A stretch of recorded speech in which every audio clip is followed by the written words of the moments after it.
Hello sports fans, and welcome to this edition of the Cavalier Sports Report. I'm your host Anthony Juarez, sitting here with head baseball coach Kent Shelley. Thank you for joining me today, Coach Shelley. Good morning, Anthony. It's great to be with you. You're in your 24th season here at the school. What pride do you take in your tenure here, and how much you've accomplished over the last 24 years? Well, it's 24 years. It's been a great ride. Having the quality of student athletes that I've been blessed with to work with each year, the great assistant coaches, the support we have of our college administration.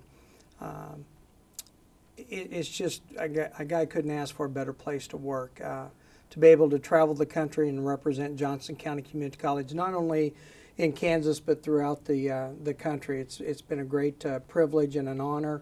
I just can't say enough about my coaches and my players that I've been able to work with. They've just made it a true privilege and an honor to be the head coach here for that long. All the players that you've had over the last 24 years are based off of recruiting. What's your recruiting process to gain such talented players? Well, it's a lot of hard work. It's never ending at the 2-year level because of the constant turnover. Recruiting is the name of the game. Without the horses to pull the plow, I don't care who you are as head coach, it's going to be tough to compete in the Jayhawk Conference. I have two great assistant coaches that work their tails off, Eric Horner, David Canary. They identify some of the top caliber student athletes, not only in the state but throughout the Midwest. These kids are outstanding students first and foremost, and they happen to be able to play the game a little bit. So to be able to attract that caliber of student athlete, coupled with one of the top 10 community colleges in the country, it's just a great mix, and we've been blessed to be able to attract that caliber of kid. You experienced tremendous success last year winning the East Jayhawk Conference. How do you plan to carry that momentum into this year? Well, we hope to just continue to ride that momentum and build upon it. We're very young this year with 24, 25 freshmen, but they're an extremely talented group, high energy, coupled with our returning sophomores. We added a few transfers from a couple of four-year schools. So it's a nice blend, and we just hope to continue to ride that momentum and continue to build on what we've been able to do the last 3-4 years, and that put up 40-plus win seasons, finish among the top 15 in the baseball poll, but most importantly, finish among the top 15 top academic teams in the country. Saturday you have a game against Independence, Saturday-Sunday game. How important is it for people to come out and support the baseball team, and what are your plans for this weekend as far as, the matchup against Independence? Well, we expect an exciting opener. Anytime you can open conference play at home, you're really excited about that. We hope we have a great crowd. We hope the weather's good this weekend. We'd love to pack the house. I think people that come out will not be disappointed in this club. Many experts, scouts, and four-year coaches across the country who have seen our pitching staff say it's one of the best pitching staffs in college baseball at any level. So they're going to see outstanding pitching from our top 4 starters, our middle, our close. They're going to see a ball club that is very aggressive on the bases. For example, the 4-game series in El Reno, Oklahoma against Redlands, we stole 27 bases in the 4 games.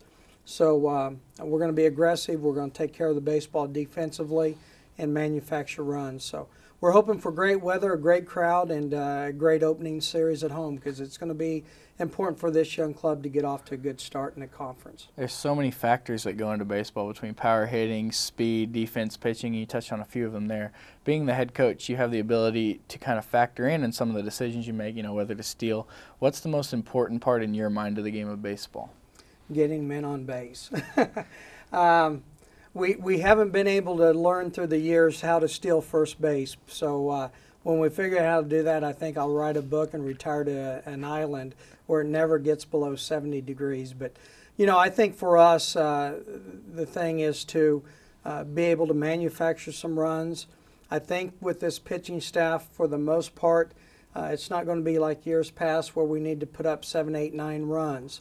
But it's going to be important for us to get men on base, to be aggressive on the bases, and to execute our roles, whether that's a sac bunt, a hit and run and hit, or to steal a base. It's important for us to recognize our role and then to execute it. And then what's going to be a key for us this year is we have got to take care of the baseball defensively. We're off to a 6-2 start. We went 2-2 in Texas. We won the series against Northeast Texas, who's ranked currently 13th in the country. But the games that we did lose the 2 games on Saturday, and it was simply because of 2 or 3 critical errors that we made. Being a young club, we weren't able to bounce back from that, and we've got to learn from that. So taking care of the baseball is going to be key for us. You have over 200 students in your 24-year career here that have gone on to 4-year schools. What pride do you take in that your players go on to the next level? I cannot put in words how proud I am of our kids who have come in here, completed their degrees, and have transferred on to 4-year colleges across the country. The thing that I'm most proud of is these kids come in here and they get their grades. They do an outstanding job in the classroom. They're outstanding ambassadors of the program and the college throughout their travels.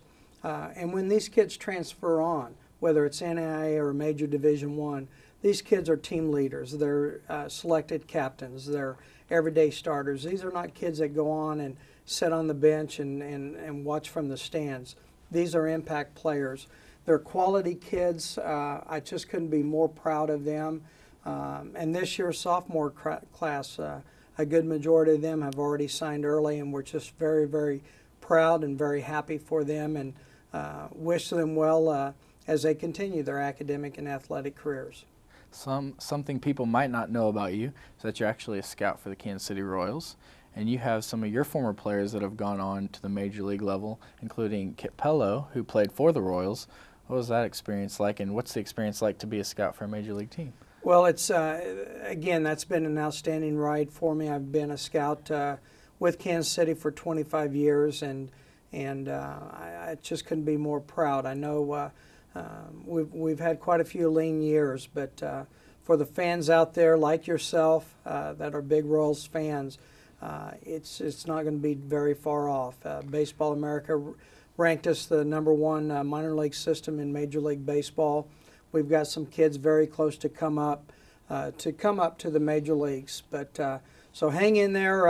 It won't be very long, I promise. But one of my greatest thrills as a head coach was going out the night that Kit Pello was called up from AAA in Omaha, and to go out and watch pregame BP and to see his name on the back of a Royals uniform, and then to be able to watch his first at-bat as a major leaguer. What a tremendous thrill. We had another young man made history by the name of Travis Buckley, a right-handed pitcher from Shawnee Mission South. He was drafted out of here his freshman year by the Texas Rangers, but what was unique in that is that he was the first player dealt in the Colorado Rockies expansion draft in the Oil Can Boyd trade. So he made the 40-man roster, but then was turned right around and was traded to Cincinnati Reds. So we've had some kids do some great things in Major League Baseball, and we hope to have some future ones not too far off. And now, Coach Shelley, here's some questions from students here on campus. What are your expectations for 2011? Well, we have high expectations. You know, again, as I mentioned, the past 3 years we've put up more than 40 wins a season, finished among the top 15 in both the baseball and academic poll. So we continue to build upon that. We've set the bar extremely high. Again, a lot of clubs would call this a rebuilding year. We don't really foresee it as that. We feel that with the mix of freshmen and sophomores that we have, and the talent level, and especially the quality pitching staff that we've assembled, we feel that once again we will be able to compete for the conference crown.